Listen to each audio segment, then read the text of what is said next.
Hello,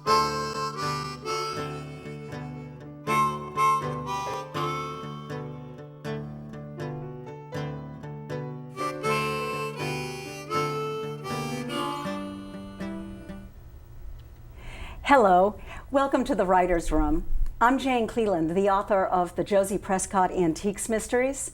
And here in the Writer's Room, we talk to some of the most engaging and interesting authors of the day, including today, Jonathan Santlofer.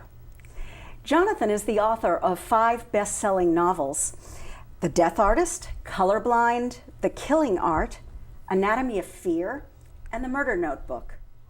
Anatomy of Fear won the Nero Award, one of the most prestigious awards in the mystery world.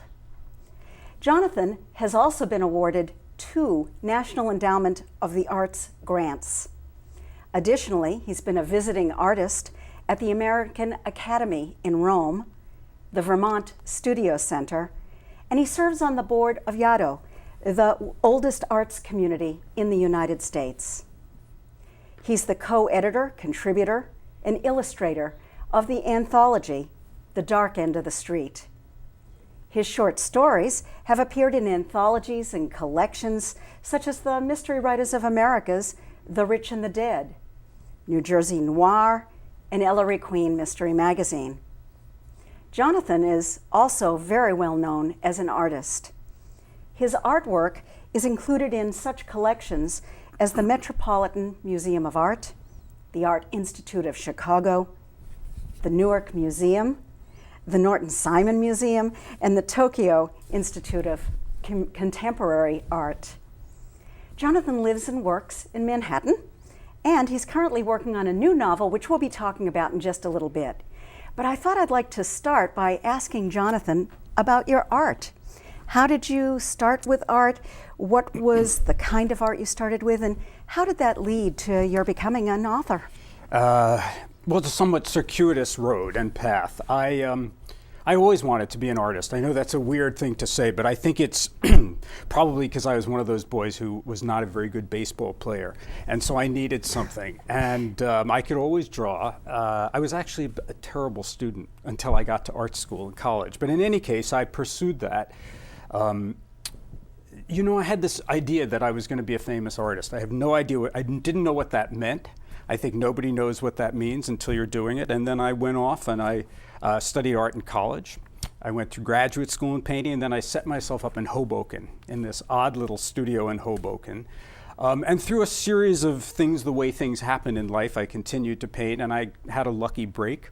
And I ended up in a Whitney Biennial, which, if people know about that, it's a kind of great ticket to other things. And explain what it means. It's a Whitney is a museum. The Whitney Museum of American Art. It's a very prestigious show. Mm-hmm. And I'll tell you a very quick, funny story, which is that I went to a party with an older artist. I was 21 years old, and I was so nervous that I sat on the couch and talked to one person the whole night, which you're never supposed to do. But at the end of the night, she said, "Where can I see your work?" And I said, "Why? What do you do?" And she said, "Well, I'm the curator of painting and sculpture at the Whitney Museum of American Art." And I was like, "What?" And 6 months later, she came and saw my work, and it changed my life. And what happened as a result of that show? I got a gallery, and I started supporting myself as a painter. I mean, I did some teaching, and I've always done some teaching, which I love, but I was very, very, very lucky. And how does that connect to mystery writing? What happened? Well, I'll tell you the story of how that happened. I did write. I always wrote about art in some ways, and I wrote for Art News. And in any case, the story of what led me to mystery writing, aside from the fact that I love crime fiction and always loved crime fiction, it's a long time ago now, but in 1990, I had 3 exhibitions. It was sort of the best year of my art life. I had a show in New York, a show in LA, and a show in the Midwest, and they all came together in one exhibition in Chicago. Plus, my newest, they collected work from my best work for 10 years, plus my newest 6 paintings. So I had no work. It went to Chicago. The show opened on a Friday, and the gallery burned down on Saturday. Which was, I'll tell you what happens. You lost all your work. I lost all my work. I did. And so did a lot of collectors who had donated to it. And it sent me on, I don't want to be corny, but it sent me on a journey as to what art meant to me and what my life meant to me. Although I will say one thing, if you lose all your work, you can become very brave. Why? You'd think it would make you go into a shell. I did. I was a little bit knocked down for a while, but I think what it is, it's sort of like you realize that if no one died, so it's not a tragedy, and it puts your work in perspective. It's sort of like when I was in graduate school in painting, my graduate school teacher would have us work on a drawing for a week, one full week, and at the end of the week he'd make us tear it up. Oh. And the reason he would tear it up is so we wouldn't fall in love with our work. It's like killing your darlings in writing. You know, you have to be ready to get rid of those things. Explain what that little quote means. Killing your darlings. It means the things in your writing that you love. You know, those great paragraphs you've written, like, you know, God came and touched your shoulder and you were a genius. And why should you kill them? Because you read it the next day and it's throwing everybody outside of what the book is about. You know, it's a beautiful piece of prose and it's just stopping everyone cold. Yeah. So after the fire, and I picked myself up off the floor, I was invited to Rome to be a visiting artist at the American Academy in Rome, and I couldn't paint. So there I was in this beautiful, beautiful studio, overlooking Trastevere. I had these beautiful views, and I could not paint. So I started smoking again. Why? When you say you couldn't paint, why not? You would pick up a paintbrush and just nothing would come. It was kind of like it's hard to explain. I just sort of, something had been taken away from me. It took me 10 years to refine my artwork. And during those 10 years is when I wrote my first novel. I just, I needed something new. I had been part of a group called Eccentric Abstraction. I had gotten attention very early on. You know, as I said, I was supporting myself as an artist in America. So it sounds almost like writer's block. No, it wasn't a block. It was not a block. It was trying to figure out why I had done what I had done my whole life and what it meant to me. And I went from being an abstract painter to being a totally representational painter in a several-year change. Yeah. And during that time, I started writing, and I found that I think writing saved me, you know? Why, I almost don't know how to phrase the question, because what I want to ask you is, why did you write a mystery? And the obvious answer, you've already told us, you like crime fiction, that's what you were interested in. But if it was part of a cathartic process in some way, why didn't you write a literary novel? Why didn't you write a memoir? Why a mystery? Well, that's a great question, because I didn't start it as a mystery. I started this book when I was actually in Rome, and it was about an artist, an artist who'd lost all his work and was a mess. And it was, what happened is I got back to New York and I read it and I thought, I hate this guy. He's a whiny, annoying, just, you know, grow up. And so what I did as a fun thing is I killed me, on the page. I spent a whole day killing myself in all sorts of ways. And you know, that was the catharsis. You know, you can kill yourself on the page and you wake up in the morning. It was so great. And I thought, I don't want to write this serious, glum book. I want to write a big, scary, fun crime fiction novel. And that's what it changed. I had been working on the other one for 2 years. Yeah. And I just dumped it. And what came out? What did you end up with? Well, I ended up with The Death Artist. And, you know, I wrote The Death Artist as a satire. I thought it was a really, really funny book. And then People magazine chose it as a page turner of the week, and they said it was the scariest book of the year. And it was like, really? Oh, okay. But I mean, you know, I meant a lot of it sort of tongue in cheek, and there were people who get that. But it is scary, because I think I grew up, I loved being scared. I always loved being scared. Interesting. You know? Yeah. What do you prefer, the painting or the writing? You know, they're so different, because painting's very physical, and writing's very internal. I do both, and luckily I don't sleep much, and I never have, so I have a lot of time. So. And the protagonist, talk about him for a minute. Well, when I killed myself before this book, it was a man, was the protagonist, and then I thought I'm going to choose a protagonist that's the opposite of me. So I made the protagonist a woman. I'm not standing up so you can't tell, but I made her very tall, because I always wanted to be tall. I made her rich. which I wasn't, and I made her beautiful. So, you know, all the things I was not. Kate McKinnon, but I wanted her to be, of course, a little flawed, challenged. I wanted her to be one of those tough, smart, just the kind of woman who had no fear but was a real person. And so she leads the story, and I kind of fell in love with Kate, and there was a lot of... And that came out on the page. Thank you. I felt very close to her, and I'll tell you, at one point, my editor, when the book got sold, my editor said, there's only one problem. She said, now don't be offended, but Kate doesn't do any girl things. I said, well, what do you mean? She said, well, she never thinks about her hair. She doesn't think about her clothes. Can you do a little research? So I, you know. And how did you do that research? Well, I didn't dress up, but I did. Kate is a rich woman. So I went to Barney's and I looked at clothes that I thought she would wear. I remember one point I was in the shoe department holding a pair of women's shoes, and the sales lady said, may I help you? I went, no, I'm just looking, you know. So it's like, I thought I'd better stop that, you know. But then my daughter gave Kate a makeover and made me think about it. Oh, that's interesting. Yeah, so. We'll be right back with Jonathan's thoughts on writing and the writing process. Please join us right after this short break. Welcome back to the Writer's Room. I'm Jane Cleland, the author of the Josie Prescott Antiques Mystery Series, and I'm talking today to Jonathan Santlofer. Jonathan has written 5 best-selling novels and several short stories. He's also a world-renowned artist. We're ready now to talk about writing. Jonathan. Jane. Age-old question. Where do you get your ideas? Oh my God, where do I get my ideas? Everywhere, I think.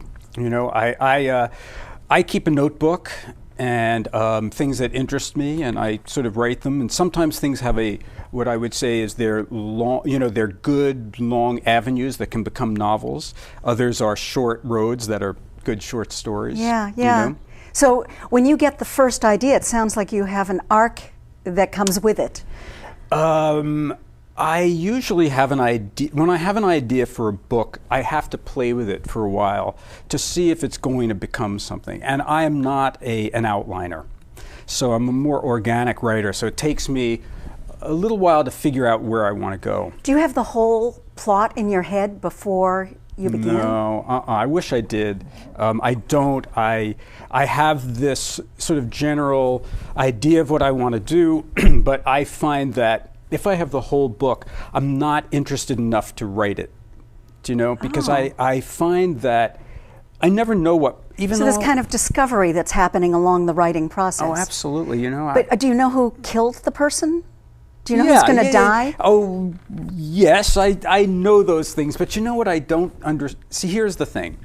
If I took you and me and I put us, and we're here and we're talking, we're going to say certain things. But if I take those same 2 characters and I put you somewhere else, you know, if I put you in the back of a deep freeze and, I don't know, behind a butcher, we're going to speak very differently. So I'm never quite sure what my characters might say, and so I find it really exciting when they're saying things. I'm like, really? Okay, and I just follow it for a while. It doesn't always stay. But, yeah. That's so interesting. You are, in my opinion, a wonderful writer. Oh, you use language beautifully. And I have a couple of specific questions about it. Okay. I want to read you one sentence from The Death Artist. Really? I think. And I'm not going to ask first. I'm going to read the sentence first and then I'll ask. Okay. She can feel him watching in the tiny kitchen as she gets the coffee going. Now, that's a phrase. The sentence goes on. She can feel him watching in the tiny kitchen. How did you decide what point of view to use? Well, I'll tell you, that is an interesting question, because now I remember I had written The Death Artist in the continuous present, first person, and my editor, after buying it, had me change it to the traditional third person past. But I'm an agonizer. I agonize over every line that I write. Although I do think that writing, I think you get better and better as you write. I really believe that. So, Did I answer your question? Well, really. No, but we're going to come back there. But you got me thinking about something else. What you just said was that you let the characters write themselves. They're having this dialogue, and that's what's happening, and you say, oh, really interesting. And yet you're agonizing over every line. Reconcile those two for me. Well, okay. All right. Well, I don't, there's a situation. So Jane and I, we know we've killed someone, okay? And we're having a discussion. So there is this, you've set up this world and this idea. Or I know I've killed someone and you don't, or you know you've killed someone. So I'm just, the instrument of making these things happen. A lot of it comes out, but I know in my head what the situation is. And do you then go back and struggle over every word? Yes, Not I struggle. do. I don't. That's the wrong word. Some days you struggle more, and some days, yes, but you I consider rewrite. every word. I do. You rewrite a lot. I do. I rewrite continuously. I rewrite the day after I've written. I rewrite later. Then I read it on the page and I rewrite. And do you start at the beginning and rewrite from there, or do you? Today's you're waking up, it's time to start writing. Do you go back to what you did yesterday, or do you go back to the beginning? No, I go back to what I did yesterday. It's also a way of sort of wading into it, like wading into getting water. Your head back in the game. Yeah, I mean, I go back, I go over the things I worked on yesterday. It pulls me forward. Now, back to point of view. Okay. Why first person continuous? Did I do that in the first one? Yeah. I wanted to be inside someone's head at the moment. And so, but interestingly, I'll tell you, my editor, a woman named Trish Grader, who I loved, said to me, I think the form's a little literary. It's a little too literary. Oh, interesting. And she said, and you were focusing on commercial fiction. Just to make it clear for our listeners, our viewers, what we're talking about here. Mysteries, crime fiction are generally considered to be in the arena of commercial or popular fiction. There's so much about that statement that we could talk about. I mean, the fact that, going back to things that were considered popular and now are considered literary. And I sort of, as an artist, I fought against those boundaries and those borders, and I fight against it in writing. My whole life I would read, when I was a kid, what I would consider a real book, and then a crime fiction book, and I realized, well, wait a minute, there are just as many great crime fiction and genre books, and so I'm nevertheless, I want people to read my books. I want them to enjoy them. I want, I know that at heart, we are entertainers. That's interesting, isn't it? I believe that. And one thing about that point of view, and then I'm going to move on to another writing question, is that there was an immediacy about it. With she can feel him watching her. It is very right there. Well, that is a third-person sentence. She can feel him watching her. I mean, I've gotten a lot of letters from people who always, they think I'm going to be totally insane and demented when they meet me, because I like writing things like that. I like imagining what it's like to have somebody watching you, I'm getting the creepy jeebies. I'm so glad. But the thing is, I believe that a lot of crime fiction writers, I think it's a wonderful world of people. I met so many great people. And I think they get a lot of that nastiness out on the page. They go to the dark places, When people say to me, oh, they can't go there, I say, oh, yes, you can. You just won't, So. Next question. Yeah. Your imagery is spectacular. In The Murder Notebook, a sentence. The medical examiner was in his 40s with sad eyes and skin the color of newsprint. Wow. My question is about the writing process. Did you just write that? Or did you go back and decide to consciously add the metaphor? How does that work? I probably just wrote it, because when you say it now, I mean, I can't remember writing every line, but I do remember thinking, what a medical examiner who's inside in the deep freeze all day skin would look like. Yeah. And the word newsprint just came to me, like no color. Yeah. So I also, when I write, when I'm writing at my best, I see it.